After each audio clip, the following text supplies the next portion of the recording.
Cumulative credits in your AC score have reached 80% of threshold limit fixed in the ACPL's contact home branch to update threshold limit 13 PNB. Thresh limit আপনার অ্যাকাউন্টের transaction complete thresh limit তাকেই বলছে। তো আপনি তার জন্য কি করবেন, এই প্রবলেম সলভ করার জন্য আপনি কি করবেন, এই অ্যাকাউন্ট থ্রেশ লিমিট প্রবলেমটা আসে কেন, আপনাকে আমি পেমেন্ট প্রুফ করে আজকে দেখাবো। আপনাকে আমি দেখাচ্ছি কীভাবে এই থ্রেশ লিমিটটা আপনাকে আসছে, কেন আসছে, পেমেন্ট প্রুফ আপনাকে দেখাচ্ছি। তার জন্য আমি ফোনপে ঢুকে গেলাম।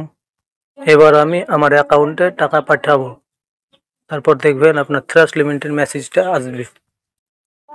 আমার অ্যাকাউন্ট পাঞ্জাব ন্যাশনাল ব্যাঙ্ক, এটা আমি সিলেক্ট করলাম। এবার আমি এখানে 2 টাকা পেমেন্ট করে আপনাদের দেখাচ্ছি। পে নাও ক্লিক করলাম, পে আমার নাম্বার দিয়ে দিলাম। এবার দেখুন পে হয়ে যাবে, পে কমপ্লিট। এবার দেখুন কিছুক্ষণ ওয়েট করুন, দেখবেন মেসেজটা আবার থ্রেশ লিমিটের মেসেজটা চলে আসবে। থ্রেশ লিমিট মেসেজ আসে কেন সেটা নিয়ে আপনাদের আমি আজকে ডিসকাস করব। দেখুন এই যে থ্রেশ লিমিটের মেসেজ চলে এসছে। জন্য আপনি আপনার ব্যাংকে চলে যাবেন, যে অ্যাকাউন্টে আপনার ব্যাংকের বই রয়েছে সেই ব্রাঞ্চে গিয়ে আপনি ব্যাংক ম্যানেজারের সঙ্গে কথা বলুন। এর জন্য আপনাকে পেপারস লাগবে, আপনার আইটি ফাইল, 2 বছরের আইটি ফাইল লাগবে এবং আপনার ব্যালেন্স শিট লাগবে। এবার অনেকেই জানবে না যে আপনার ব্যালেন্স শিট কি।